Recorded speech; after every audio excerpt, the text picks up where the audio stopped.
الحمد لله رب العالمين. الصلاة والسلام على النبي الكريم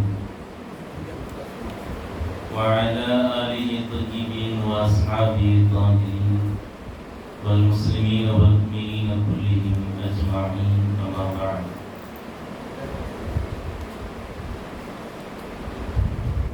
فقال سبحانه وتعالى في كلامه القديم وفي القرآن المجيد: فأعوذ بالله من الشيطان الرجيم، بسم الله الرحمن الرحيم: يطعمون الطعام على حبه مسكينا ويتيما وأسيرا. صدق الله العلي العظيم وصدق رسوله النبي الكريم، ونحن على ذلك من الشاهدين والشاكرين والحمد لله رب العالمين. அகிலம் படைத்த ஆளுகிற அல்லாஹ் சுப்ஹானஹு வ தஆலாவை போற்றி புகழ்ந்தவனாய், அருமை தூதராம் கண்மணி முஹம்மது முஸ்தபா ஸல்லல்லாஹு அலைஹி வஸல்லம் அன்னவர்கள் மீது ஸலவாத்துக்களையும் ஸலாமையும் உரித்தாக்கியவனாய், வலிமார்களின் நல்லாசிகளோடு எங்கள் உயிருக்கு இனிய இனிமையான உறவுக்கு உறவான சங்கையான ஷேக் நாயகம் அப்பா அவர்களின் துஆ பரக்கத்தோடு இதிலே என் உரையை நான் தொடங்குகிறேன். அல்ஹம்துலில்லாஹ். கண்ணியத்திற்கும் சங்கைக்கும் உரிய அல்லாஹ்வின் நல்லடியார்களே, பெரியவர்களே, தரீகத்துல் ஹக்கியத்துல் காதிரியாவின் அருள் நிறைந்த பிள்ளை செல்வங்கள், ஆரம்பமாய் உங்கள் அனைவருக்கும் அஸ்ஸலாமு அலைக்கும் வரஹ்மத்துல்லாஹி வபரகாத்துஹு.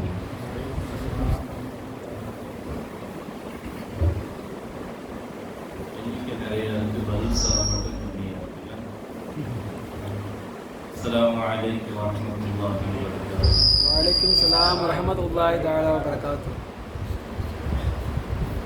ஒரு அற்புதமான ஒரு நாளில் நாம் எல்லாம் ஒன்றிணைந்திருக்கிறோம். ஒரு விதத்தில் சங்கையான ஷேக் நாயகம் அவர்கள் நம்மளை ஒன்றிணைத்திருக்கிறார்கள். எதை மையமாக வைத்து ஒன்றிணைந்திருக்கிறார்கள் என்றால், அகில பைத்தை நினைத்து அவர்களை போற்றி புகழ்வதில், அகில பைத்துகளினுடைய தாயாய் திகழும் அன்னை ஃபாத்திமா ரலியல்லாஹு அன்ஹா அவர்களை போற்றி புகழ்வதை மையமாக வைத்து சங்கையான ஷேக் நாயிம் அவர்கள் நம்மளை சங்கைக்குரிய நமது பாசத்திற்குரிய சகோதரர் ஷாஜஹான் அவர்களுடைய இல்லத்தில் நம்மளை ஒன்றிணைந்திருக்கிறார். ஒரு அழகான ஒரு அமலை, ஒரு இபாதத்தை நாம் எடுத்து செய்திருக்கிறோம். ஒரு ஈமானினுடைய ஹகீகத், ஒரு இஸ்லாத்தினுடைய தத்துவம்,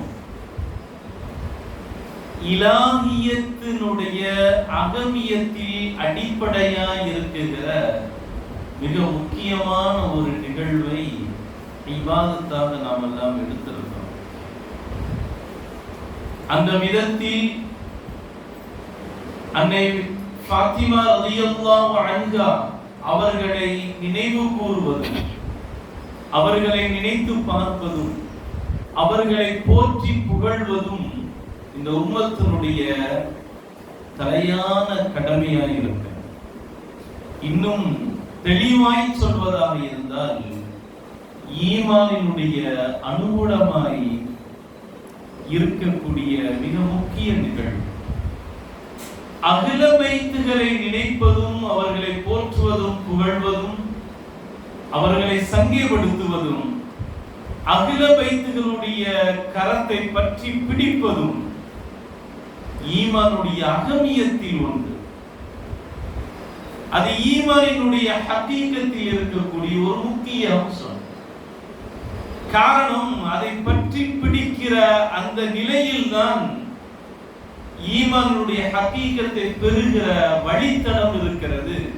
அந்த வழித்தடம் அகில பைத்துதான் என்பதினால் நுபுவத்தின் பேரொளி முஹம்மது முஸ்தபா ஸல்லல்லாஹு அலைஹி வஸல்லம் அவர்கள் அகில பைத்தை தன்னை வந்து அடைகிற வழித்தடமாய் அவர்கள் அமைத்து விட்டு சென்றார்கள். தன்னை வந்து சேருகிற, தன்னிடம் வந்து இணைகிற, தன்னை சந்திப்பதற்கான மிகச் சிறந்த ஒரு வழித்தடம் அகில பைத்துகள். அவர்களுடைய கரங்களை பற்றி பிடிப்பது அது நபிகள் ஸல்லல்லாஹு அலைஹி வஸல்லத்தினுடைய கரத்தை பற்றி பிடிக்கிற நிலைக்கு கொண்டு போய் சேரும். அந்த விதத்தில் நாம் அன்னை ஃபாத்திமா ரலியல்லாஹு அன்ஹா அவர்களின் பாமாள் மிக அற்புதமான முறையில் தமிழ் நடையில் இலக்கணம் இலக்கியம் தழும்புகிற விதத்தில் செந்தமிழாய் தாய்மொழியாய் திகழும் அன்னை தமிழ் மொழியில் கண்ணியம் வாய்ந்த அருமை வாப்பா நாயகம் அவர்கள் ஃபாத்திமா நாச்சியாரின் நாகையாரின் அந்த பாமாலையை நமக்கு மிக அழகிய முறையில் தொகுத்தெடுத்து கொடுத்திருக்கிறார். என் தாய் தமிழில் எத்தனையோ வார்த்தைகளை நான் பேசியிருக்கிறேன். என் தாய் தமிழில் நிறைய வரிகளை வாசித்திருக்கிறேன். என் தாய் தமிழில் அநேக நூல்களை படித்திருக்கிறேன். அநேகத்தை அறிந்திருக்கிறேன். அப்பொழுதெல்லாம் கிடைக்காத ஒரு இன்பம், ஒரு பெருமை, ஒரு மகிழ்ச்சி என் தாய்மொழியில் அகில பைத்தை புகழுகிற பொழுது எனக்கு அது கிடைக்கிறது. ஆயிரம் ஆயிரம் மொழிகள் இருக்கிற நிலையில் என் தாய் தமிழ் மொழியின் வழியாய் அகில பைத்துகளை போற்றுவதும் புகழ்வதும், என் தாய் தமிழ் மொழியின் வழியாய் எங்கள் உயிருக்கு மேலான முஹம்மது முஸ்தபா ஸல்லல்லாஹு அலைஹி வஸல்லம் அவர்களை போற்றுவதும் புகழ்வதும், என் தாய் தமிழின் வழியாய் ஏக இறைவனை போற்றுவதும் புகழ்வதும் எனக்கு கிடைத்த பெருமை, எனக்கு கிடைத்த அங்கீகாரம், என் தாய் தமிழுக்கு கிடைத்த அங்கீகாரம்.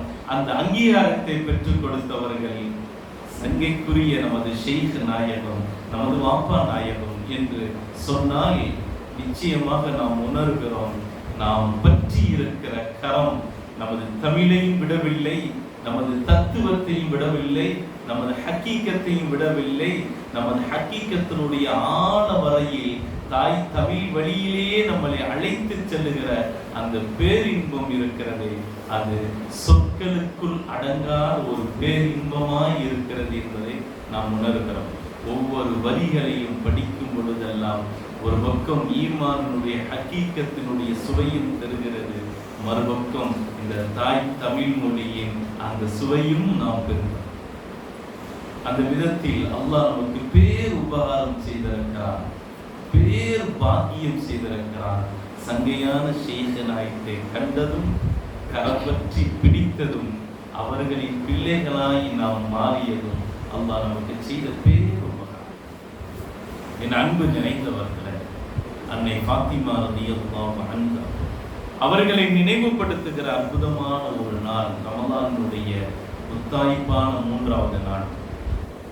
ஃபாத்திமா ரலியல்லாஹு அன்ஹா அவர்களுடைய சிறப்புகள், அவர்களுடைய மேன்மை, அவர்களுடைய முக்கியத்துவம், இறைவன் இந்த உலகத்தில் நுபுவத்தின் பேரொளியின் மகளாய் அன்னை ஃபாத்திமாவை பிறப்பெடுக்க செய்ததனுடைய தத்துவம் அத்தனையும் உணர்கிற பொழுதுதான் ஒரு உயிரோட்டம் நமக்கு கிடைக்கிறது. அன்னை ஃபாத்திமா ரலியல்லாஹு அன்ஹா நுபுவத்தின் பேரொளி முஹம்மது முஸ்தபா ஸல்லல்லாஹு அலைஹி வஸல்லத்தினுடைய இளம் மகளாய், அன்னை ஹதீஜா ரலியல்லாஹு அன்ஹா அவர்களினுடைய மகளாய், அண்ணல் அலியின் கரமல்லாஹு வஜ்ஹா அவர்களின் அன்பு மனைவியாய், இமாம் ஹசன் ஹுசைன் ரலியல்லாஹு அன்ஹுமா அவர்களின் அன்பு தாயாய், பலதரப்பட்ட அடையாளங்களோடு இந்த உலகத்தை வாழ்ந்தார். மிகச்சிறந்த ஒரு வாழ்க்கையை பெற்றார்கள் என்பதை விட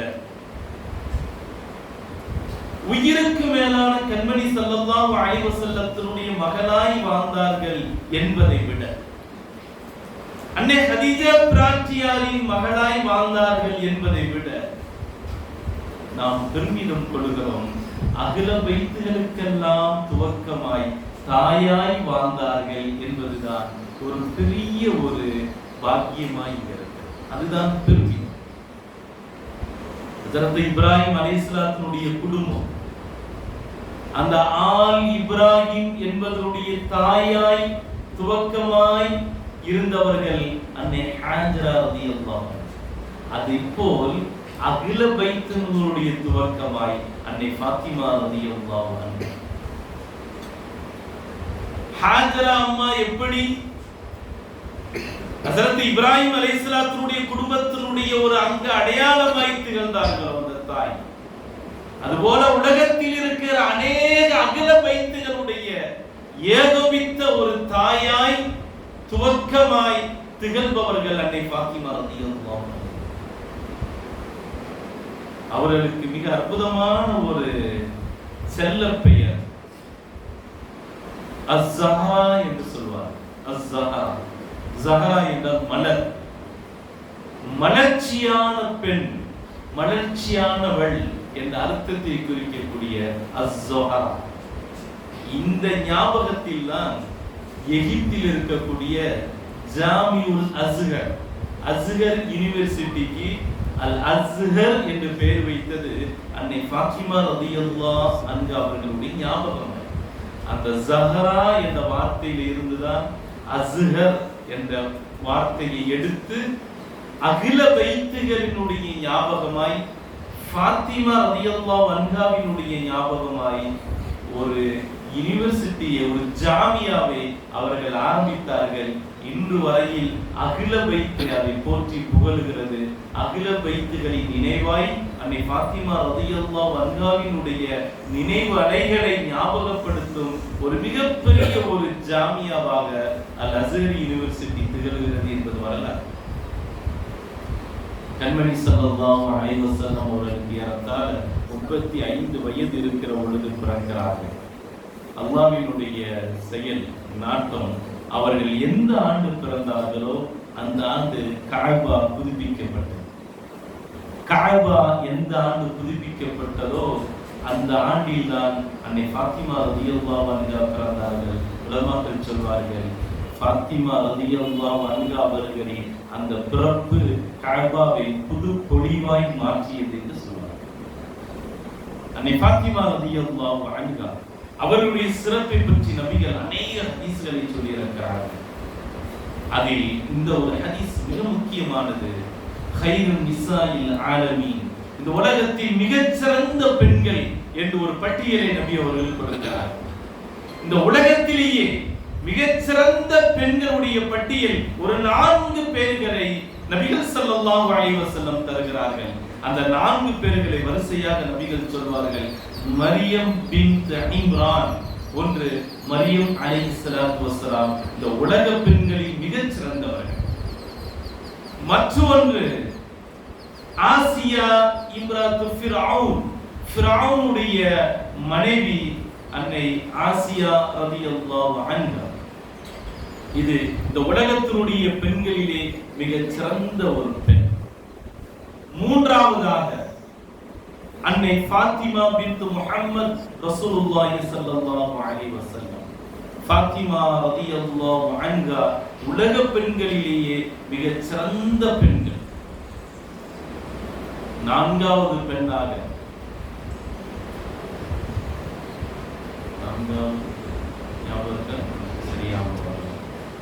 நான்கு பெண்கள்.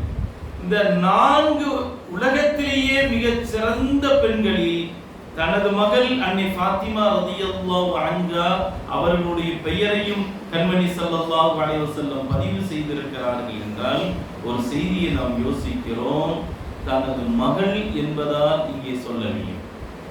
உலக பெண்களில் உலகத்திலேயே மிகச் சிறந்த பெண்கள் என்று நபிகள் தன் மகள் என்று சொல்லி இருந்தால் எப்படி எல்லாம் சொல்லி இருக்கணும்? தொகையாமாவை சொல்லி இருக்கணும், அன்னை ஸைனப் ரலியல்லாஹு சொல்லி இருக்கணும் இல்லையா?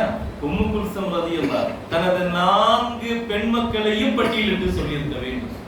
தனது மகள் என்று சொல்லியிருந்தால் தன் மகள் 4 பேர்களை நபி அவர்கள் சொல்லி இருக்க வேண்டும்.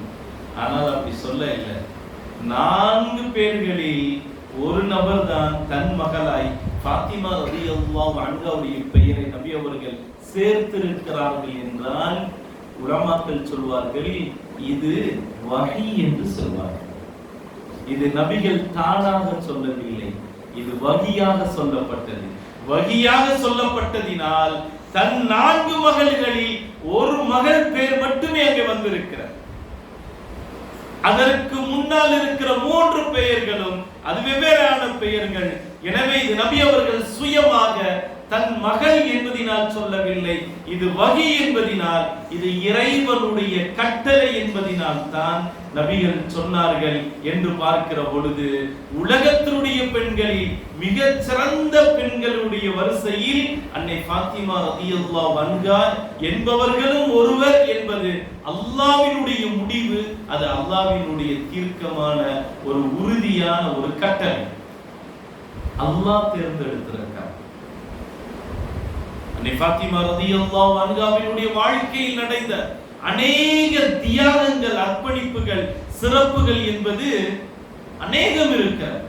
நுபுவத்திற்கு தோள் கொடுத்தவர்கள் என்று சொல்லுகிற அளவுக்கு தனது தந்தை கண்மணி ஸல்லல்லாஹு அலைஹி வஸல்லத்தினுடைய நுபுவத்தின் ஆரம்ப காலத்தில் இருந்து அவர்களுடைய இறுதி நாள் வரை துணைக்கு துணையாக, தோளுக்கு தோளாக 2 கலந்து பயணித்தவர்கள் அன்னை ஃபாத்திமா ரலியல்லாஹு அன்ஹா. எந்த அளவுக்கு கண்மணி ஸல்லல்லாஹு அலைஹி வஸல்லம் அவர்களுக்கும் அன்னை ஃபாத்திமா ரலியல்லாஹு அன்ஹா அவர்களுக்குமான நெருக்கம், அந்த பந்தம், அந்த பாசம் ஒரு தாய் மகள் என்பதை தாண்டிய ஒரு நிலை. அல்லாஹ் குணத்திலும் ஒன்றாக கொடுத்தான், உருவத்திலும் ஒன்றாக கொடுத்தான், நிறத்திலும் ஒன்றாக கொடுத்தான், உடல் அங்க அசைவுகளும் ஒன்றாகவே அமைத்து கொடுத்தான். எடுத்து வைக்கிற ஒவ்வொரு எட்டுக்களுமே அது நபிகளுடைய எட்டை போன்று இருக்கும் என்கிற அளவுக்கு அன்னை ஃபாத்திமா ரலியல்லாஹு அவர்களையும் அண்ணல் நபிகள் ஸல்லல்லாஹு அலைஹி வஸல்லம் அவர்களையும் ஒருமித்த நிலையில் இறைவன் கொடுத்தான் என்பது மிகப்பெரிய ஆச்சரியம், ஒரு மிகப்பெரிய கராமத். வரலாற்றில் எழுதுவார்கள் அன்னை ஃபாத்திமா ரலியல்லாஹு அன்ஹா அவர்களுடைய நிறம் கண்மணி ஸல்லல்லாஹு அலைஹி வஸல்லத்தினுடைய நிறம், அவர்களுடைய முகச்சாயல் அப்படியே நபிகளை உரித்து வைத்ததை போன்றிருக்கும். அவர்களுடைய ஸ்லாங்கு கூட, பேச்சின் முறை கூட நபிகளை போன்றே இருக்கும் என்று எழுதுவார்கள். அவர்களுடைய உடல் அமைப்பும் அங்க அசைவுகளும் நடை பாவனைகளும் முக பாவனையும் கை பாவனைகள் அத்தனையும் அண்ணன் நபிகளாகவே இருந்தது என்று வரலாற்றில் எழுதுவார்கள். நபிகளுடைய இறுதி நாள், மரண படுக்கையில் நபி அவர்கள் படுத்திருக்கிறார்கள். அன்னை ஆயிஷா சித்திகா ரலியல்லாஹு அன்ஹாவினுடைய தோளில் சாய்ந்து தனது இறுதி நாளில் நபி அவர்கள் படுத்திருக்கிறார்கள். வீட்டினுடைய கதவு திறந்திருக்கிறது. அநேக சஹாபிகள் வந்து போய் கொண்டிருக்கிறார்கள். நபிகளுடைய ஏனைய மனைவிகள் எல்லாம் சூழ்ந்திருக்கிறார்கள். இந்த தருணத்தில் அன்னை ஃபாத்திமா ரலியல்லாஹு அன்ஹா தன் தந்தையை காண்பதற்காக அப்படியே வருகிறார்கள். அன்னை ஆயிஷா ரலியல்லாஹு அன்ஹா இந்த செய்தியை பதிவு செய்கிறார்கள் ஹதீஸ்ல. அவர்கள் தூரமாக வந்து கொண்டிருக்கிற அந்த காட்சியை அன்னை ஆயிஷா சித்திகா ரலியல்லாஹு அன்ஹா பார்த்து கொண்டிருக்கிறார். அப்படியே வீட்டின் பக்கம் நெருங்கிக் கொண்டிருக்கிறார்கள். நெருங்கிக் கொண்டிருக்கிற பொழுது அன்னை ஆயிஷா சித்திகா ரலியல்லாஹு அன்ஹா அவர்கள் சொல்லுவார்கள், ஃபாத்திமா அவர்கள் நடந்து வீட்டின் அருகே நெருங்கி வந்து கொண்டிருந்த பொழுது நான் ஃபாத்திமாவை உற்று கவனித்துக் கொண்டே இருந்தேன். அவர்கள் வருகிற அந்த வருகையை, அவர்கள் நடந்து வருகிற அந்த நிலையை நான் கவனித்துக் கொண்டே இருந்தேன். அப்பொழுது அன்னை ஃபாத்திமா ரலியல்லாஹு அவர்களுடைய நடையை பற்றி அன்னை ஆயிஷா சித்திகா ரலியல்லாஹு சொல்வார்கள், ஜாத் ஃபாத்திமா தம்ஷி, ஃபாத்திமா நடந்து வந்து கொண்டிருந்தார்கள். மா துக்தியு மிஷ்யதா மி மிஷ்யதி ரசூலில்லாஹி ஸல்லல்லாஹு அலைஹி வஸல்லம் ஷைஅன், அவர்கள் எடுத்து வைக்கிற ஒவ்வொரு எட்டுக்களும் அண்ணன் நபிகளுடைய எட்டுக்களை சற்றும் பிசராமல் மாறாமல் அப்படியே இருந்தது. நான் கவனித்தேன் என்று சொல்றார். நான் கவனித்தேன், என் தோளில் நபிகள் சாய்ந்து படுத்திருந்தார்கள். வீட்டின் கதவு திறந்திருந்தது. அப்படியே வந்து கொண்டிருந்தார்கள். அவர்கள் ஒவ்வொரு எட்டும் எடுத்து நடந்து வருகிற அந்த நிலையை கவனித்த பொழுது அண்ணன் நபிகள் நடப்பதை போன்று அச்சுவார்த்ததாக இருந்தது. ஒரு அணு அளவு கூட மாற்றம் இல்லாமல் அடியெடுத்து நடந்து வந்தார்கள். எவ்வளவு தூரம் ஒரு ஒற்றுமை! அந்த நுபுவத்தின் பேரொளியோடு பேசினாலும் அதே போன்று பேசுவார்கள். அப்படியே வீட்டிற்குள் வருகிறார்கள். அந்த வீட்டிற்குள் ஒரு அடி எடுத்து வைப்பதற்கு முன்னால் அந்த வாயிலில் அப்படியே நிற்கிறார்கள். தன் தந்தையை பார்க்கிறார்கள். தன் தந்தையை பார்த்து கண்ணீர் விட்டு அழுகிறார்கள். தன் தந்தையுடைய நிலைமையே கண்ணீர் விட்டு அழுகிறார்கள். எப்பொழுதும் தன்னை எழுந்து வாசல் வரையில் வந்து சலாம் உரைத்து நெற்றியில் முத்தமிட்டு கையை பற்றி பிடித்து கைத்தாங்களாய் தன் மகளை அரவணைப்போடு அப்படியே வீட்டுக்குள் அழைத்து வந்து தன் அருகிலே அமர வைத்து தானும் அமர்ந்து தன் மகளின் தோளில் கை வைத்து காதோரமாய் பேசி சிரித்து மகிழ்ந்த பல நாட்கள். அன்னை ஃபாத்திமா ரலியல்லாஹு நடந்து வந்தால் வீட்டிற்குள் இருக்கிற நபிகள் எழுந்து விடுவார்கள். என் மகள் நடந்து வருகிறாள் என்று சொல்வார்கள். ஃபாத்திமா நாயியின் அந்த காலடி சப்தத்தை வைத்து சொல்வார்கள், என் மகள் வருகிறாள். கதவு தாளிட்டு இருந்தால் கதவை தட்டுவதை வைத்து நபிகள் சொல்வார்கள், என் மகள் கதவை தட்டுகிறாள். எவ்வளவு நெருக்கம்! அந்த உணர்வினுடைய ஒற்றுமை, புரிதல்கள். கதவு தட்டுதலை வைத்து சொல்வார்கள், என் மகள் ஃபாத்திமா கதவை தட்டுகிறார். சொல்லிக் கொண்டே எழுவார்கள்.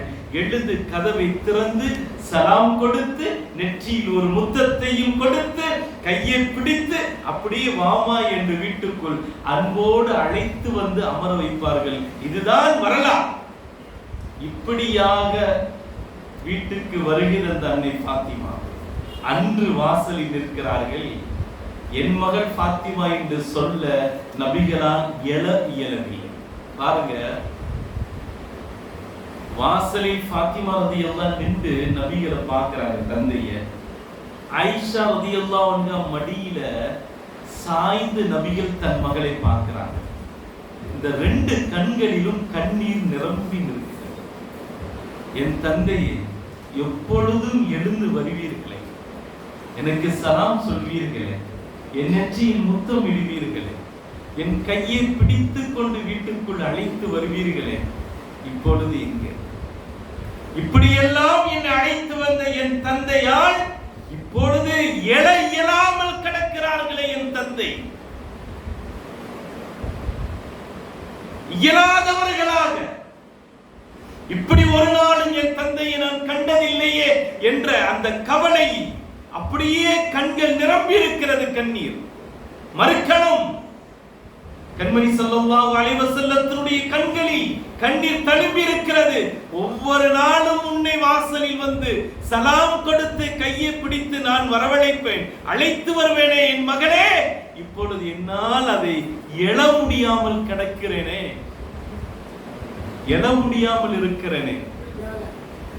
தந்தையின் கண்களில் கண்ணீர் அப்படியே ததும்புகிறது. அன்னை ஃபாத்திமா ரலியல்லாஹு அன்ஹா தந்தையின் கைத்தாங்கல் இல்லாமல், தந்தையின் ஒரு முத்தம் பெறாமல், தந்தையிடம் ஒரு சலாத்தையும் வாங்காமல் அவர்கள் வீட்டுக்குள் வந்தது அதுதான் முதல் தடவை. வீட்டிற்குள் வருகிறார்கள், நேராக தந்தையிடம் செல்கிறார்கள். யா கர்பா, என் தந்தைக்கு ஏற்பட்ட துன்பமே துயரமே என்று கதறி அழுகிறார்கள். நபிகள் சொல்லுவார்கள், என் மகள் ஃபாத்திமாவை அழ வேண்டாம், அழ வேண்டாம், நீங்கள் அழ வேண்டாம். உங்களுடைய தந்தைக்கு அனைத்து சோதனையும் இந்த நாளோடு முடிந்தது. இந்த நாளுக்கு பின்னால் உன் தந்தைக்கு எந்த சோதனையும் இல்லை. உன் தந்தை உங்களை விட்டு பிரிகிற அந்த நாளில் நான் இருக்கிறேன் என்ற பொழுது தேம்பி தேம்பி அழுகிறார்கள் அன்னை ஃபாத்திமா ரலியல்லாஹு அன்ஹா. அப்பொழுதுதான் நபிகள் ஸல்லல்லாஹு அலைஹி வஸல்லம் சமிக்கை செய்கிறார்கள், காதை கொண்டு வா. இது தந்தை மகனுக்கான உறவு. இன்றல்ல நேற்றல்ல, காதை கொண்டு வந்து காதோரமாய் பேசி சிரித்து மகிழ்ந்தது வரலாற்றில் பல பொழுதுகளும் பல நாட்களும் உண்டு. அது தந்தைக்கு மகளுக்குமான பந்தம். அதை சமிக்கையாய் சொல்லுகிறார்கள். பொதுவாக தந்தை மகளுக்கு பாசத்தை வெளிப்படுத்துவதற்கு சில சமிக்கைகள் இருக்கும். அந்த மகள் என்னதான் அழுகிற பொழுது தந்தை அந்த சமிக்கை செய்தால் அழுகை நிறுத்திவிட்டு மகள் ஓடி வந்து விடுவாள், இல்லையா? அப்போ சமிக்கை செய்கிறார்கள் பாத்திமா அம்மாவை பார்த்து அப்படின்றாங்க, காதை கொண்டு வா. இந்த காதை கொண்டு வந்த உடனேயே பாத்திமா அம்மாவுக்கு அழுகை நின்றுச்சு. அந்த பழைய அந்த உணர்வுகள், பழைய உறவுகள், அப்படியெல்லாம் பேசி மகிழ்ந்த பொழுதுகள் அப்படியே காதை கொண்டு போனார்கள். காதில் ஒன்று சொன்னார்கள். சொன்ன மாத்திரத்தில் இன்னும் அவர்கள் அழுதார்கள், கடுமையாக அழுதார்கள், இன்னும் அழுதார்கள். சற்று நேரம் எடுத்து மீண்டும் காதை கொண்டு வா என்று சமிக்கை செய்தார்கள். அன்னை பாத்திமா ரலியல்லாஹு அன்ஹா காதை நபிகளுக்கு அருகில் கொண்டு போனார்கள். காதோரமாய் ஒரு ரகசியத்தை சொன்னார்கள். இப்பொழுது அன்னை பாத்திமா ரலியல்லாஹு சிரித்தார்கள். ஒரு தடவை ரகசியம் சொன்ன பொழுது அழுதார்கள், மறு தடவை ரகசியம் சொன்ன பொழுது சிரித்தார்கள். நிகழ்வுகள் இப்படியே நகர்கிறது. என் அன்பு நிறைந்தவர்கள், அன்னை பாத்திமா ரலியல்லாஹு அன்ஹா நபிகள் ஸல்லல்லாஹு அலைஹி வஸல்லம் அவர்களுக்கு நுபுவத்து கிடைத்த அந்த நாள் முதல் கொண்டு காபத்துல்லாவை தக்பீர் கட்டி தொழுது சஜிதாவில் இருக்கிற பொழுது, சஜிதாவில் இருக்கிற அந்த வேளையில் அபூஜஹல், உத்பா, ஷைபா போன்ற கொடியவர்களால் ஒரு ஒட்டகத்தினுடைய குடல் எடுத்துக்கொண்டு நபிகளுடைய தோளில் போட்ட பொழுது யாரும் அதை அகற்றுவதற்கு முன்வராத சூழலில் பாத்திமா அம்மா, ஒரு 7-8 வயது தழும்பிய ஒரு சிறுமி, செய்தி கிடைக்கிறது, உனது தந்தையை இப்படி அசிங்கப்படுத்தியிருக்கிறார்கள். செய்தி கேட்டு பதறடித்துக் கொண்டு அந்த சிறுமியா இருந்த அந்த பருவத்தில் அழுது கொண்டு ஓடி வருகிறார்கள் அன்னை பாத்திமா ரலியல்லாஹு அன்ஹா. ஓடி வந்து பார்க்கிறார்கள், தன் தந்தை சஜிதாவில் கிடக்கிறார். தோளில் ஒட்டகத்தினுடைய குடல்கள், அசிங்கங்கள், நஜீஸ்கள் கிடக்கிறார். இந்த இடத்தில் ஒரு செய்தியை புரிய வேண்டும். அந்த ஒட்டக குடல்கள் கிடந்தது 2 செய்தி. ஒன்னு குடல்கள், இன்னொன்னு பிரசவமான உடன் நஜீசுகள், கழிவுகள் இருக்கும்ல, அந்த கழிவுகளை வந்து போட்டுட்டாங்கன்னு ஒரு செய்தி. இத விட்டு இதை தூக்கி எந்திரிக்க முடியாதுன்னு இல்லை, நபிகளுக்கு பலம் இல்லைன்னு கிடையாது, எந்திரிக்கலாம். அது என்ன செஞ்சிருக்கலாம், எந்திரிச்சிருக்கலாம். ஆனா நபிகள் சஜிதாவிலிருந்து எழல. ஏன் எழலண்டா, அது தோல்ல கிடக்கு. எந்திரிச்சா என்ன ஆகும், மொத்த உடம்புலையும் அது அப்படியே பட்டுரும். தோல்ல கிடக்கு. சஜிதாவில இருந்து எந்திரிச்சுட்டா அப்படியே என்ன செஞ்சிடும், தோல்ல இருந்து தனது எல்லா பகுதியிலும் அந்த நஜீசு பற்றும். அந்த நஜீசு படக்கூடாது என்பதனால யாராவது அகற்றி விடுவார்கள் என்பதனால் சஜிதாவிலேயே இருந்தார்கள். அன்னை பாத்திமா ரலியல்லாஹு வருகிறார்கள். வந்து பார்த்தால் அந்த நஜீஸான குடல்கள் தோளில் கிடக்கிறது. தன் தந்தை சஜிதாவில் அப்படியே கிடக்கிறார்கள். தனது பிஞ்சு விரல்களால், தனது பிஞ்சு கைகளால் அந்த நஜீசுகளை அகற்றி விட்டு தன் தந்தையை அப்படியே தோல் தாங்களாய் தூக்கி விடுகிறார்கள். அப்படியே முஹம்மது ரசூலுல்லாஹி ஸல்லல்லாஹு அலைஹி வஸல்லம் எழுதுகிறார்கள். சஜிதாவில் இருந்து எழுந்து பார்த்தால் முன்னால் மகள், தனது கைகளில் நஜீஸ் இருக்கிறது. ஒரு சின்ன சிறிய சிறுமி கண்ணீரோடு அழுது கொண்டு தந்தையை பார்க்கிறார். தந்தை, இந்த ஊரில் இதை அகற்றுவதற்கு யாரும் எனக்கு வரவில்லை, உறவாய் நீ மட்டும்தான் என் மகள் வந்தாய் என்று சொல்லி, உனக்கு நான் மட்டுமே இருக்கிறேன், எனக்கு நீ மட்டும்தான் இந்த ஊரில் இருக்கிறாய், உனக்கு நான் ஆறுதல், எனக்கு நீ ஆறுதல் என்ற கோணத்தில் தன் மகளை அப்படியே கட்டி அணைத்தார். தன் மகளை கட்டி அணைத்து அழுது அந்த அழுகை இருக்கிறதே, வரலாற்றில் எந்த வரிகளாலும் எழுதி முடிக்க முடியாது, எந்த ஒரு இலக்கியத்தாலும் அதை புரிய வைக்க முடியாது. ஒரு தந்தையும் மகனும் கட்டி அழுத அழுகை ஹரமில் காபத்துல்லாவினுடைய அடிவாரத்தில், அந்த ஹரமில் அமர்ந்து கொண்டு இந்த உலகத்தில் எனக்கு நீதான், உனக்கு நான் தான், வேற யாரும் நமக்கு எந்த உறவும் பந்தமும் இல்லை, இந்த ஊரே நம்மளை சிரித்துக் கொண்டிருக்கிறது என்ற தோரணையில் அவர்கள் ஒரு தந்தையும் மகனும் கட்டி அணைத்து அழுது கொண்ட அந்த காட்சி இருக்கிறதே, வரலாற்றில் யாராலும் விவரித்து அந்த உணர்வுகளை சொல்லி முடித்து விட முடியாது. அழுகிறார்கள். அந்த அழுத சிறுமி நேராக எங்கே போனார்கள் தெரியுமா? அபூஜஹலிடம் போனார்கள். அபூஜஹலிடம் போய் சொன்னார்கள், என் தந்தையை நீங்கள் அசிங்கப்படுத்துகிறீர்கள், திட்டுகிறார். அந்த ஊரில் அபூஜஹலை எடுத்தெறிந்து பேசுவதற்கு யாருக்கும் தைரியம் இல்லாத ஒரு சூழலில் ஒரு 7-8 வயது நிரம்பிய ஒரு சிறுமியா இருந்தும் கூட இளம் கண்டு பயம் அறியாது என்பதை போல அபூஜஹலை எதிர்த்து பேசினார்கள். அந்த ஆதங்கத்தில், அந்த கோபத்தில், தன் தந்தைக்கு நிகழ்ந்த அந்த அசிங்கம், கொடுமை அன்றில் இருந்து ஒரு கணமும் நபிகளை விட்டு விலகாமல் தனது இறுதி நாளில் காதோறும் ரகசியம் பேசுகிறவரை நபிகளோடனே இணைந்து வாழ்ந்தவர்கள் அன்னை பாத்திமா. ஒவ்வொரு கட்டத்திலும் நபிகளோடு இருந்தவர்கள் அன்னை பாத்திமா. அதனாலேயே கண்மணி ஸல்லல்லாஹு அலைஹி வஸல்லம் அவர்களுக்கு மிக பிடித்தமான ஒரு மகள். அது அல்லாஹ்வினுடைய உத்தரவு, கட்டளை. மகளாய் பிறந்ததினால் என்பது அல்ல. கண்மணி ஸல்லல்லாஹு அலைஹி வஸல்லத்தினுடைய அகில பைத்தை கருவாய் சுமக்குகிற பெருமை மிக்க ஒரு தாய் என்பதினால் அல்லாஹ் முடிவெடுத்தான். அல்லாஹ் தீர்க்கமாய், அவன் உறுதியாய் அவன் முடிவெடுத்தது அகில பைத்து என்பது இந்த ஃபாத்திமா என்ற கருவில் இருந்து தான் வர வேண்டும். அகில பைத்துகளுடைய கருவை சுமக்குகிற ஒரு ஒப்பற்ற ஒரு தாய் திருமகள் ஃபாத்திமா என்பதனாலேயே நுபுவத்தின் அந்த குழந்தையாய் பிறக்க வைத்து நுபுவத்தின் பேரொளியுடனேயே வளர வைத்தார். நபிகள் ஸல்லல்லாஹு அலைஹி வஸல்லம் அன்னை ஃபாத்திமா ரலியல்லாஹு அன்ஹா அவர்களை கடுமையாக நேசித்ததற்கான காரணம் மகள் என்ற பந்தத்தையும் தாண்டியது. தன் அகில பைத்தை இந்த உலகத்திற்கு அர்ப்பணிக்கக்கூடியவர்கள், தாங்கி பிடித்தவர்கள், அகில பைத்தை என் அளவில் அவர்கள் இணைக்கக்கூடியவர்கள் அன்னை ஃபாத்திமா என்பதனால். எவ்வளவு தூரம் கண்மணி ஸல்லல்லாஹு அலைஹி வஸல்லம் அன்னை ஃபாத்திமா ரலியல்லாஹு அன்ஹாவின் மீது பாசத்தையும் நேசத்தையும் பிரியத்தை வைத்திருந்தார்கள் என்று வரலாறை பார்த்தால் உங்களுக்கு ஒரு வரலாற்று நிகழ்வை சொல்லுவேன்.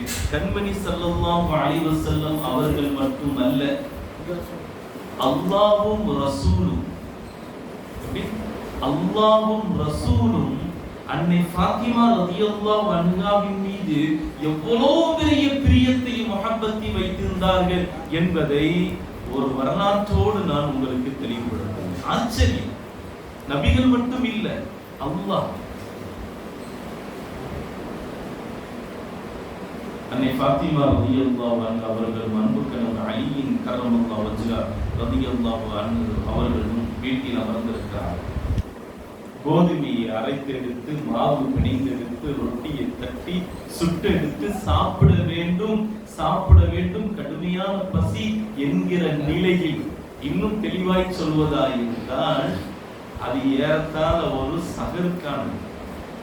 சகருக்காக அதை நோன்பிற்காக தயார்படுத்தி சாப்பிட வேண்டும் என்று வருகிற பொழுது வீட்டின் வாசலில் ஒரு சத்தம் கேட்கிறது. பசியோடு உங்களிடத்தில் வந்திருக்கிறேன், உண்ணுவதற்கு ஏதேனும் இருக்கா? அலி ரலியல்லாஹு வெளியில வர்றாங்க. வெளியில வந்து பார்க்கிறாங்க, ஒரு மிஸ்கீன் வந்து நிற்கிறார். என்னப்பான்னு கேட்கிறார். நான் ஒரு மிஸ்கீனா இருக்கிறேன், கடுமையான பசியில இருக்கிறேன், ஏதாவது சாப்பிட கொடுங்க அப்படின்னு சொல்றாங்க. உள்ள வர்றாங்க. உள்ள வர்றப்ப இங்க ஃபாத்திமா ரெடியா எடுத்து வச்சுட்டாங்க. நம்ம எல்லாம் வீட்டுல வந்து விவரம் சொல்லணும்.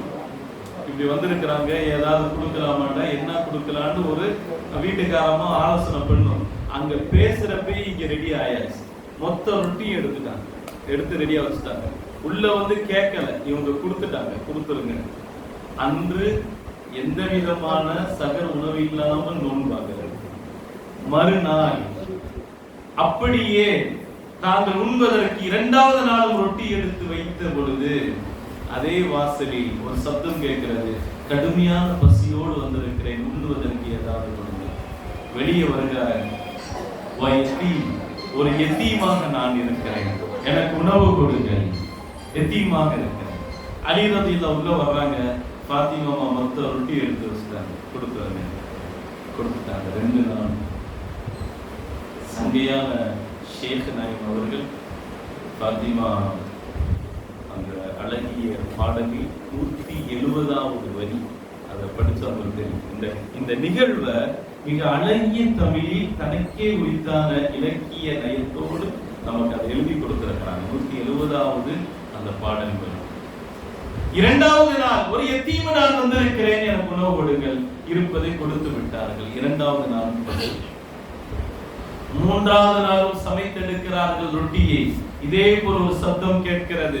ஹஸரத் அலி ரலியல்லாஹு வெளியில் வந்து பார்க்கிறார்கள். நான் ஒரு கைதி, எனக்கு உண்ணுவதற்கு ஒண்ணும் இல்லை, ஏதாவது கொடுங்கள். வீட்டுக்குள் வருகிறார்கள். 3வது நாளும் இருந்ததை அப்படியே கொடுத்து விடுகிறார்கள். 3வது நாளும் எந்த விதமான சகரும் இஃப்தாரும் இல்லாமல் நோன்பு 3 நாள் தொடர் நோன்பு போகிறது, நடந்து முடிகிறது.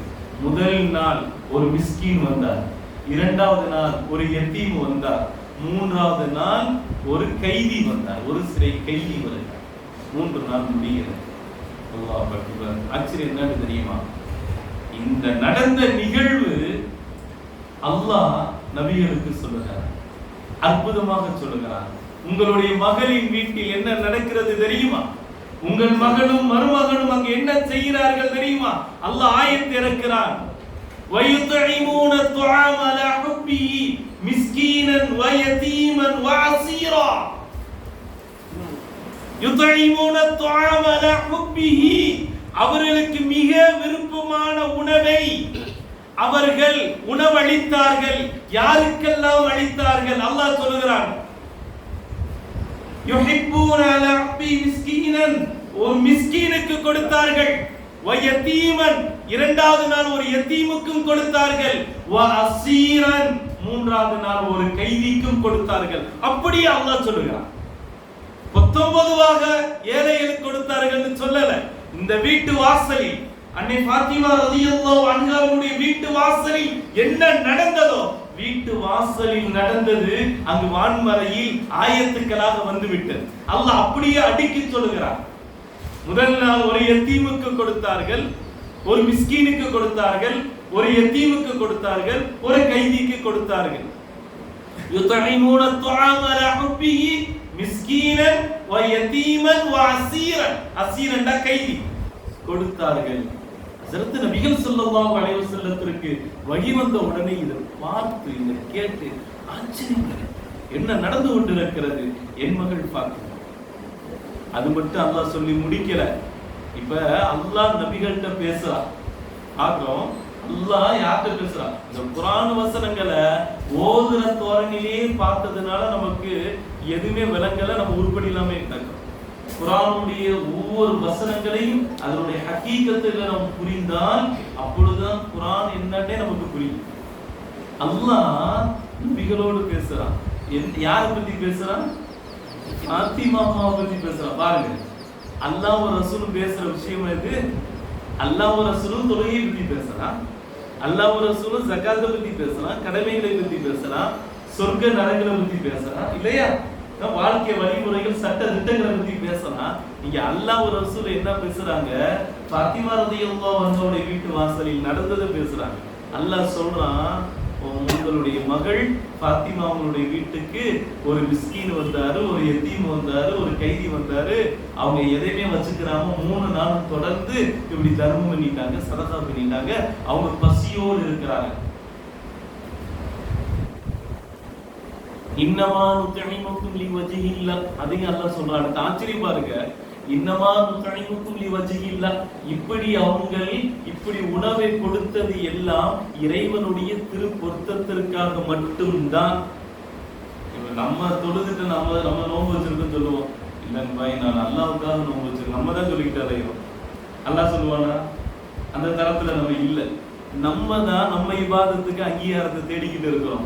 ஆனா இங்க அல்லாஹ் அங்கீகாரம் கொடுக்கிறான். இன்னமா நுத்இமுக்கும் லிவஜ்ஹில்லாஹ், அவர்கள் உணவு கொடுத்தது அத்தனையும் அல்லாஹ்வின் பொருத்தத்திற்காகத்தான் கொடுத்தார்கள் என்று அல்லாஹ் சாட்சியாக இருக்கிறான்.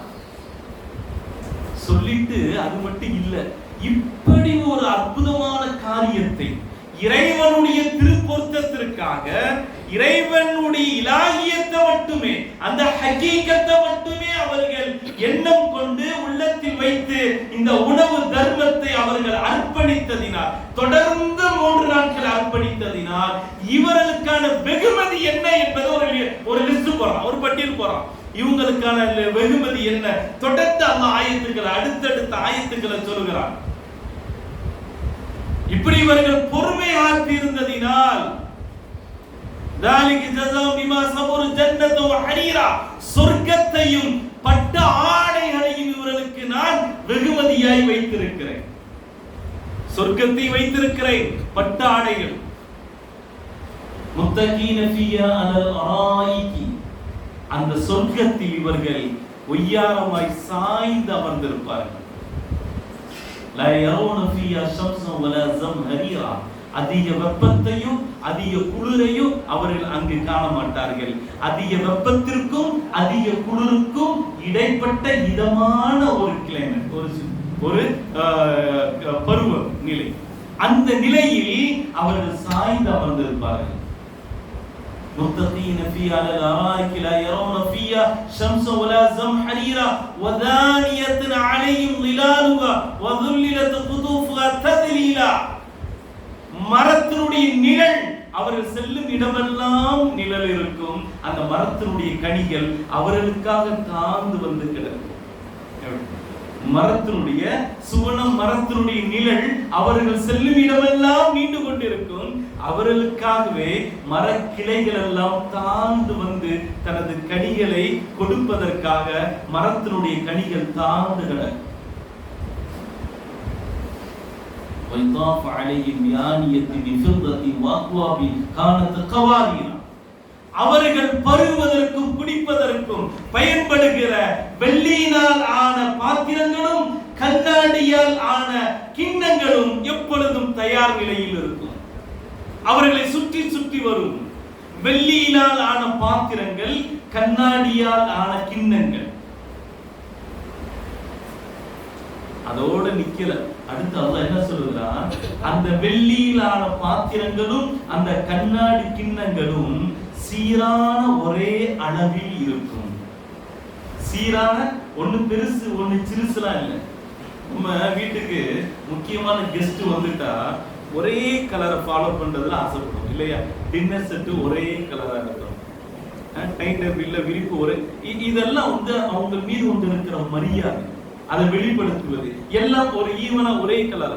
அல்லாஹ் இங்க என்ன பாருங்க, அந்த வெள்ளி பாத்திரங்களும் கண்ணாடி கிண்ணங்களும் சீரான ஒரே அளவில் இருக்குமா, சின்னது பெருசா ஒரே அளவில் இருக்கும். وَيَسْقَوْنَ فِيهَا كَأْسًا كَانَ مِزَاجُهَا زَنْجَبِيلًا. அற்புத ஜன்ஜபில் என்ற இதமான மதுரம் குடிப்பதற்கு அவர்களுக்கு புகட்டப்படும். அவர்களுக்கு ஒரு மெல்லிய பட்டாடை அணிவிக்கப்படும், ஒரு கனமான பச்சை நிற பட்டாடையும் அணிவிக்கப்படும். அவர்களுடைய கரங்களில் வெள்ளிகளால் காப்புகள் அணிவிக்கப்படும்.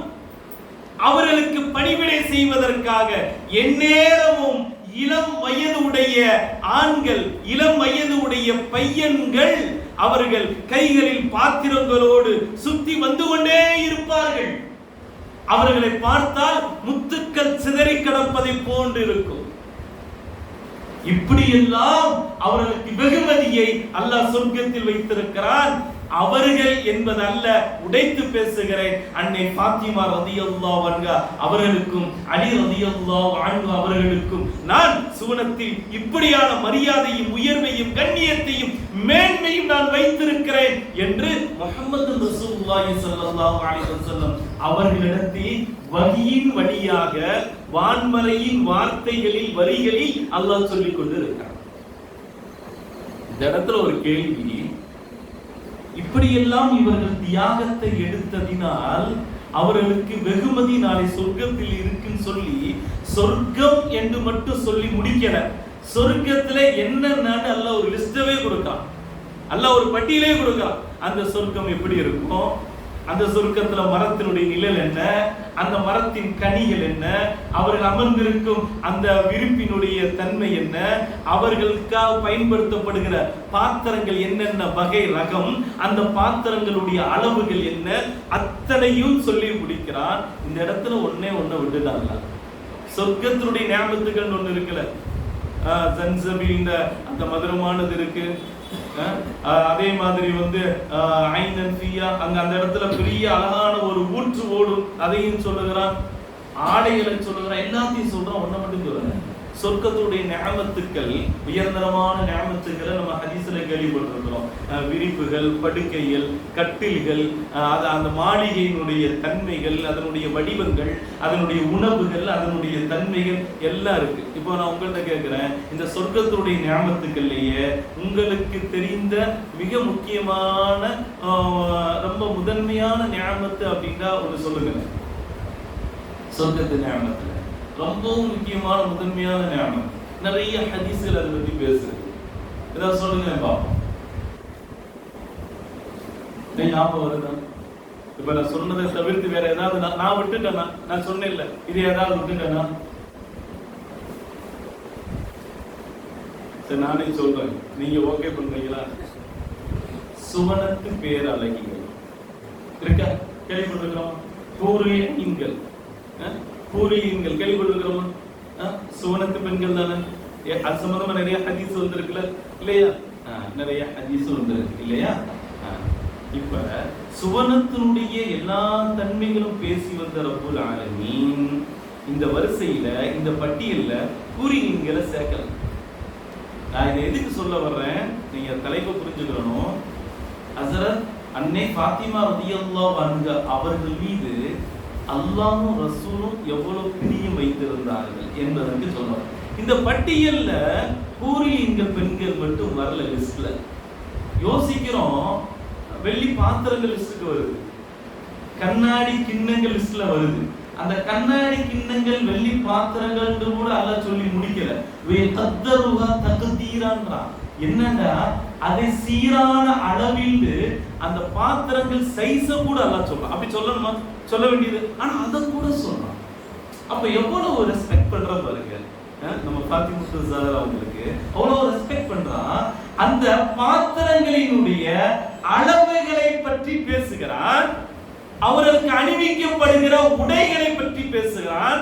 அந்த நிறம் பச்சை நிறம்னு சொல்றான், பச்சை நிற பட்டுன்னு சொல்றான். அந்த குபரின் பச்சை நிற பட்டு அந்த ஆடை சொல்லுகிறான், அதனுடைய ரகம், அதனுடைய நிறத்தை சொல்லுகிறான், அதனுடைய மரம், அதனுடைய கனிகள், மரத்தினுடைய நிழலை சொல்லுகிறான். இவ்வளவு துல்லியமாக பேசி வருகிற அல்லாஹ்வினுடைய கவனத்தை இந்த ஊரிலீன்கள் எப்படி விடுபட்டார்கள்? இந்த நியமத்துக்களை விட பிரம்மாண்டமான நியமத்துல ஊரிலீன்கள், ஓரத்தில் இருக்கிற நியமத்திலேயே, சொர்க்கத்திலேயே முகப்புல இருக்கிற நியமத்துல ஊரிலீன்கள், சுவனத்து பேரழகிகள் எப்படி அல்லாஹ் விட்டான்? ஒருவேளை மறந்துட்டானா? மானசி, அல்லாஹ்வுக்கு மறதி கிடையாது. எப்படி இந்த லிஸ்ட்ல வரல? இதுதான் வந்திருக்கணும். ஏன் வரவில்லை? எதனால் பூரிலீன்கள் என்ற அந்த சுவனத்து உயரிய நியமத்தை அல்லாஹ் இந்த பட்டியலில் சேர்க்கவில்லை என்ற கேள்விக்கு உங்களுக்கு பதில் வேணும் அப்படின்னா இன்னொரு நிகழ்வை நான் சொன்னா புரியும். என்ன நிகழ்வு தெரியுமா? மதீனத்து மஸ்ஜித் நபவியில கண்மணி ஸல்லல்லாஹு அலைஹி வஸல்லம் சஹாபாக்களோடு அமர்ந்து பேசுகிற பொழுது ஒரு செய்தி வருகிறது. என்ன செய்தி தெரியுமா? உங்களுடைய அன்பு மகனார் அலி ரலியல்லாஹு அன்ஹு அவர்கள் இரண்டாவது திருமணம் முடிப்பதற்கு அபூ ஜஹலுடைய மகளை மனம் பேசுவதற்காக தயாராகி கொண்டிருக்கிறார் என்ற செய்தி வருகிறது. ஒரு தந்தையாய் எப்படி இருக்கும்? தன் மகன் ஃபாத்திமா வாடுகிற அதே நிலையில் இன்னொரு திருமணம், தன் மருமகன், அதுவும் அபூ ஜஹலுடைய மகளை இஸ்லாத்துக்கு வந்துட்டாங்க. உடனே நபி அவர்கள் எழுந்தார்கள், கோபத்தோடு மெம்பர் மீது ஏறினார்கள், ஹம்து ஸலவாத்து சொன்னார்கள். அத்தனையும் சொல்லிவிட்டு நபிகள் ஸல்லல்லாஹு அலைஹி சொன்னார்கள், என் மூத்த மருமகன் அபுல் ஆஸ் ஃபஹத்தஸனி வ ஸதகனி, எனக்கு அளித்த வாக்குறுதியை நிறைவேற்றினார், அதை உண்மைப்படுத்தினார். ஆனால் எனது இளைய மகனார், இளைய மருமகன் அலி எனக்கு அளித்த வாக்குறுதியை மீறுகிறார், அந்த உடன்படிக்கையை உடைக்கிறார் அப்படின்லாம் சொல்லிட்டு அடுத்து சொன்னார்கள் ஃபைன்ன ஃபாத்திமா, என் அன்பு மகள் ஃபாத்திமா பல்அத்து மின்னி, என்னில் இருந்து ஒரு சதை துண்டு. அவர்களை யாரேனும் இடையூறு செய்தால் அவர் என்னை இடையூறு செய்ததாக அர்த்தம். அவருக்கு நோவினை கொடுப்பது எனக்கு வெறுப்பானது, எனக்கு கோபத்தை உண்டு பண்ணக்கூடியது. ஒருவேளை அலி அவர்கள் இரண்டாவது திருமணத்திற்காக அவர் தயாராகி மனம் முடிப்பதாக இருந்தால் முடித்துக் கொள்ளட்டும். அபூ ஜஹிலுடைய மகளை முடித்துக் கொள்ளட்டும். ஆனால் ஐயுத்தல்லக இப்னதி, அதற்கு முன்னால் என் மகள் ஃபாத்திமாவை தலாக்குங்கள். காரணம் லா யுஜ்மஉ பின்த நபியில்லாஹி வ பின்து அத்லில்லாஹ்.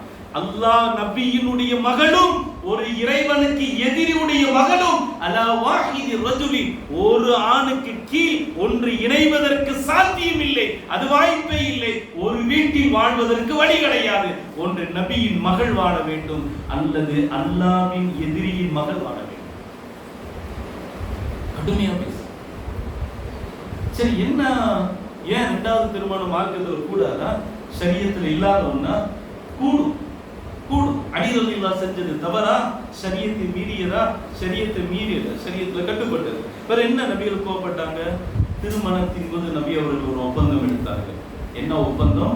என் மகள் ஃபாத்திமா உங்களுக்கு நான் மனம் முடிக்கிறேன், என் மகள் ஃபாத்திமா உங்களோடு இருக்கும் காலமெல்லாம் நீங்கள் இரண்டாவது திருமணம் முடிக்க கூடாது, அதற்கு சரி என்றால் உங்களுக்கு நான் மனம் முடித்து வைக்கிறேன். இப்படித்தான் அபுல் ஆஸ் என்ற ஸைனப் ரலியல்லாஹு அன்ஹா திருமணத்தின் போதும் அந்த மருமகனிடத்தில் நபிகள் சொன்னார்கள், என் மகள் ஸைனப்பை உனக்கு மனம் முடித்து வைக்கிறேன். அவர் சொன்னார், உங்கள் மகளை வைத்து வாழும் காலமெல்லாம் இன்னொரு பெண்ணின் பக்கம் தேவையாகவோ மனம் முடிக்கவோ நான் மாட்டேன் என்று வாக்குறுதி கொடுத்தார். அபுல் ஆஸ் அப்படியே நிறைவேற்றினார்.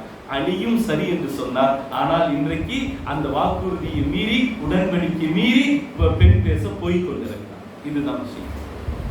ஷரியத்துல திருமணத்துல இது மாதிரி ஒப்பந்தம் போடலாம்னா போட்டுக்கலாம். நான் மகளை கல்யாணம் முடிக்கிறப்ப எப்ப வாரத்துல ஒரு நாள் என் மகளை வீட்டுக்கு அனுப்பணும், சரின்னா மனம் முடிக்கிறேன்னு ஒரு ஒப்பந்தம் போடலாம்னா தப்புல போடலாம். என் மகளை நீ வெளிநாடு கூட்டு போனா தான் உனக்கு மனம் முடிச்சு கொடுப்பேன் அப்படின்னு ஒரு ஷரத்தை, ஒரு நிபந்தனையை போட்டு திருமணம் முடிக்கலாம்னா என்ன செய்யலாம்? ஷரியத்துல போடலாம். சம்மதிச்சுதானே கபீல்துன்னு சொல்ல போறான். இது வலு கட்டாயம் சம்மதிச்சுதானே. அப்படி அப்ப பிடிக்கல அப்பயே பிடிக்கலன்னா அப்பயே பிடிக்கல நின்றுச்சுப்போ. இதெல்லாம் பேசிட்டு தானே கபீல்துன்னு நிக்காம வர்றாங்க. அப்ப இது மாதிரி தனக்கு விருப்பமான ஒரு பெண்ணின் தந்தை, தனக்கு விருப்பமான, தனக்கு தோதுவான, தன் மகளுக்கு தோதுவான சில ஷரத்துகளை நிபந்தனையா போட்டு திருமணம் நடத்தலாமானா நடத்துவதற்கு மார்க்கத்தில் அனுமதி உண்டு என்று இந்த ஹதீஸ்ல இருந்து எழுதுறாங்க. மிஸ் பண்ணிட்டோம். முன்னாடியே அதற்கு இந்த ஹதீஸை சொல்லியிருந்தா அவன் ஒரு லிஸ்ட போட்டு வாங்கிட்டு இருப்பேன், அல்லது நம்மளே ஒரு லிஸ்ட போட்டிருக்கலாம். சரி, இந்த ஒப்பந்தத்தை சொல்லுகிறார்கள். நான் இப்படித்தான் ஒரு உடன்படிக்கை செய்து மனம் முடித்துக் கொடுத்தேன், ஆனால் என் மருமகன் அலி இப்படி செய்கிறார். அலி ரலியல்லாஹு சீனி போனது அத்தோட விட்டுட்டாங்க. அந்த டாபிக்கே தொடல. இனிமேல் ஒரு பயில என்ற வந்து குடும்பத்துக்காரன் தூண்டி விட்டாங்க.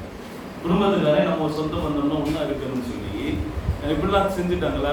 இனிமேல் ஒரு வேளை வீட்டு பக்கம் வந்துடாத, இனிமேல் மறுமணத்துக்கு எனக்கு என்ன இல்ல வாய்ப்பேல வந்துடாத, இந்த கனவு இதோட முடிஞ்சுன்னு ஃபாத்திமா ரலியல்லாஹு ஹயாத் வரையிலையும் அலியில நினைச்சே பார்க்கலையே. இந்த ஒரு போடு தான் மெம்பர்ல ஏறி போட்டது. சரி, இந்த இடத்துல நபிகள் ஸல்லல்லாஹு அலைஹி வஸல்லம் என்ன யோசிக்கிறார்கள்? முஹத்திஸீன்கள் என்ன சொல்றாங்கன்னா, ஒரு செய்தி தான். எந்த ஒரு தந்தைக்கும் இருக்கிற குணம் தான். தன் மகள் வீட்டில் இருக்கிற பொழுது இன்னொரு பெண்ணை அந்த இடத்தில் வாழ வைப்பது எந்த தந்தை விரும்புவாரா? சக்கராத்தின் வாங்க இல்லையா, சக்கராத்தி சண்டை. தன் எந்த தந்தையும் விரும்பும். என் மகள் வாழுகிற வீட்டில் என் மகள் தான் மனைவியா இருக்கணும், இன்னொரு மனைவி என் மருமகனுக்கு வந்துவிடக் கூடாது. எந்த தந்தையும் ஏற்றுக்கொள்ளணும். எப்படிப்பட்ட தந்தை? அது ஒரு ரோஷம். ஒரு தந்தைக்கான ரோஷம் என்பது மாத்திரம் அல்ல, அந்த ஒரு இன்னொரு மனைவியை மனமுடித்ததினால் இரண்டு மனைவிகளுக்கு இடையில் ஒரு போட்டி போராமைகள், ஒரு நோவினைகள், ஒரு சஞ்சலங்கள், ஒரு சிறியதாய் மனவருத்தங்கள் என்பது கூட என் மகள் ஃபாத்திமாவுக்கு வந்துவிடக் கூடாது என்பதை நபிகள் கவனமாக இருந்தார்கள். என் மகள் ஃபாத்திமாவுக்கு வரக்கூடாது. அதேனாலதான் நிக்காவுடைய மஜ்லிஸில் தன் மருமகன் அலியின் கர்ரமல்லாஹு வஜ்ஹா அவங்க இடத்துல ஒப்பந்தம் எடுக்கிறாங்க. என் மகளை மணமுடித்து தருகிறேன், மகளாக இருக்கும் வரையில் நீங்கள் இன்னொரு மனத்திற்கு அனுமதி கொடுக்க கூடாது.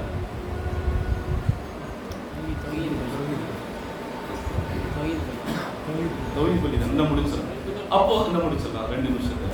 அப்போ தன் மகளுக்கு துளியும் தொந்தரவு அது வேறு எந்த ரூபத்தில் அல்ல, இன்னொரு மனைவி இன்னொரு பெண் என்ற விதத்தில் வந்துவிடக் கூடாது என்பதில் நபிகள் ஸல்லல்லாஹு அலைஹி வஸல்லம் கவனமாக இருந்ததினால் அப்படி ஒரு பயானையும் அப்படி ஒரு அறிவிப்பையும் செய்தார்கள்.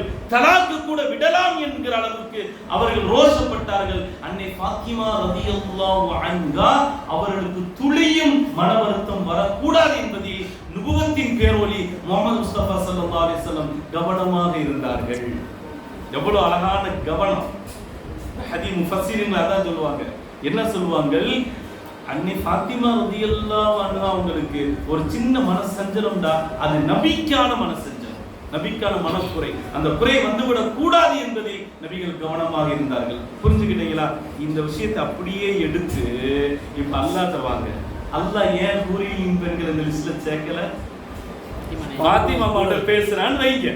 ஃபாத்திமா, உங்களுக்கு நீ எவ்வளவு அழகா தர்மம் செஞ்சீங்க, வாங்க உங்களுக்கு சொர்க்கத்தை வச்சிருக்கேன், உங்களுக்கு உங்க கணவருக்கும் சொர்க்கத்தை வச்சிருக்கிறேன், பட்டாடை வச்சிருக்கிறேன், நீரூற்று வச்சிருக்கிறேன், பழம் கனிகள் கனி வர்க்கங்கள் வச்சிருக்கிறேன், தங்கம் வெள்ளிகள் அத்தனை வச்சிருக்கிறேன், நவரத்தினங்கள் வச்சிருக்கிறேன், அழகான மாளிகை வச்சிருக்கிறேன், தங்க காப்பு வெள்ளி காப்பெல்லாம் வச்சிருக்கிறேன், பணிவிடை கால்கள், வெள்ளிக்க பாத்திரங்கள், கண்ணாடி கிண்ணங்கள் எல்லாம் வச்சிருக்கிறேன், அதோட கூறியின் பெண்கள் வச்சிருக்கிறேன். அல்லாஹ் வார்த்தை விட்டு இருந்தா ஃபாத்திமாவோட ரியாக்ஷன் எப்படியா இருக்கும்? இத்தனையும் பண்ணி குடும்பம் நடத்தவா இல்ல கும்மி அடிக்கவா? அப்ப எனக்கு போட்டியா ஊரின் பெண்கள் வர்றாங்களே இல்லையா? அல்லாஹ் பார்த்தா ஊரின்கள் சுவனத்தினுடைய பெரிய நிஅமத்தாக இருந்தாலும் அது எல்லோருக்கும் கொடுத்தாலும் எல்லோருக்கும் கொடுப்பது மாதிரி அலிக்கு கொடுத்துட்டா ஃபாத்திமாமா கஷ்டப்பட்டுருவாங்களோ, மன கஷ்டம் வந்துருமோ அப்படின்றதுனால அந்த மன வருத்தம் கூட ஃபாத்திமாவுக்கு வரக்கூடாதுன்னு உயர்ந்த நியமத்தா இருந்தாலும் ஒதுக்கிட்டான். அலி ரலியல்லாஹு கிடையாது, அது கிடையாது. பாருங்க, அல்லாஹ்வும் ரசூலும் அன்னை ஃபாத்திமா ரலியல்லாஹு அன்ஹா அவங்க விஷயத்தை எவ்வளவு பாசத்தோடும் எவ்வளவு ஒரு மதிப்பு மரியாதையோடும் ஒரு சின்னதான சஞ்சலம் கூட வரக்கூடாது என்பதில் எவ்வளவு கவனமாக அல்லாஹ் ரசூலும் இருந்தார்கள் என்பதற்கு இந்த ஆயாத்துகளும் இந்த வரலாற்று நிகழ்வையும் நாம் யோசிக்கிற பொழுது அன்னை ஃபாத்திமா ரலியல்லாஹு அன்ஹா மிக உயர்ந்த இடத்தில் இருக்கிறார்கள். அகில பைத்துகளை இந்த உலகத்தில் வாரி வழங்கியவர்கள், இந்த அகில பைத்துகளை இந்த உலகத்திற்கு கொடுத்தவர்கள், அகில பைத்துகளையே ஒன்றிணைக்கிற ஒரு தாயாய் அன்னை ஃபாத்திமா ரலியல்லாஹு இருக்கிறார்கள் என்பதோடு இன்றைய பொழுதில் அவர்களை நினைத்து பார்க்கிறோம். அதற்கு ஒரு பெருமிதத்தோடு நினைத்து பார்க்கிறோம். காரணம், எங்கள் உயிருக்கு மேலான சங்கியான ஷேக் நாயகத்தை தங்களின் வாரிசாக அகில பைத்தாக அன்னை ஃபாத்திமா ரலியல்லாஹு அன்ஹா எங்களுக்கு கொடுத்தார்கள் என்று யோசிக்கிற பொழுது உண்மையில் ரமதானுடைய பிறை 3 அல்ல ஆண்டு முழுக்க அவர்களை நினைத்து அவர்களுக்கு நன்றி செய்யவும் சங்கைப்படுத்தவும் நாங்கள் கடமைப்பட்டிருக்கிறோம். அந்த விதத்தில் அன்னை ஃபாத்திமா ரலியல்லாஹு அன்ஹா அவர்களை சங்கைப்படுத்துகிற இந்த அற்புதமான மஜ்லிஸை அல்லாஹ் கபூல் செய்வானாக. இதில் ஓதப்பட்ட பாமாலைகளுடைய புகழ்ச்சிகளையும் புகழ் மாலைகளையும் அல்லாஹ் கபூல் செய்வானாக. ஃபாத்திமா அம்மா அவர்களுடைய அந்த குலை அந்த வாழையான அந்த வாரிசுகளில் இருந்து எங்களுக்கு ஷேக் நாயகத்தை கொடுத்தமைக்காக அல்லாஹ்வுக்கு 1000 முறை நாங்கள் நன்றி செய்ய கடமைப்பட்டிருக்கிறோம். எங்கள் நன்றிகள் அனைத்தையும் அல்லாஹ் ஏற்றுக்கொள்வானாக. எங்கள் உயிருக்கு மேலான ஷேக் நாயகம் எந்த ஒரு வழித்தடத்தை எங்களுக்கு வாழ்வியலாக அமைத்துக் கொடுத்தார்களோ அந்த வழித்தடத்தில் சற்று பெறாமல் வாழ்வதற்கு தௌஃபீக் தந்து அருள் புரிவானாக. அஸ்ஸலாமு அலைக்கும் வரஹ்மத்துல்லாஹி வபரகாத்துஹு.